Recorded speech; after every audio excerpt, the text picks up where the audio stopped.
Hi, I'm Sandhya. Welcome to my channel. In today's video, we're going to try a healthy sandwich recipe which is ideal for your tea time snack or evening time snack. The ingredients for this dish is given in the description box below. If you've not yet subscribed to my channel, please click the subscribe button and the bell next to it. And do like, share and comment after watching this video. So to make the sandwich, I've got in here finely chopped capsicum, finely chopped coriander leaves, some grated carrot. In here I've got hung curd. You can use hung curd or thick curd. To make hung curd, you just sieve the curd through a muslin cloth or a handkerchief and remove as much water as possible by squeezing it.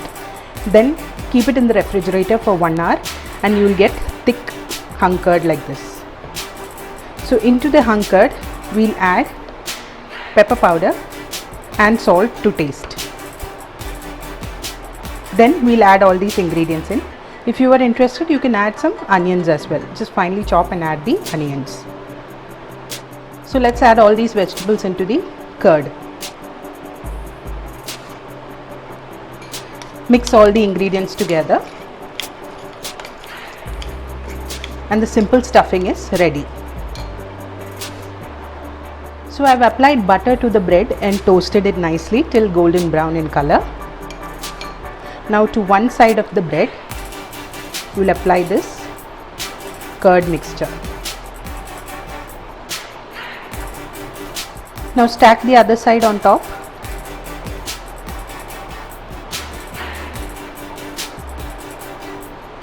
And press gently. Now you can slice this diagonally into a wedge. So I've sliced it into wedges. Now these are ready to be served with tea or coffee. So the simple sandwich is ready, and since we're making this out of curd, it is much healthier than a mayo sandwich or any other spread that you use. So do try it at home and let me know in the comment section. I'll see you next time with a new recipe. Until then, bye bye.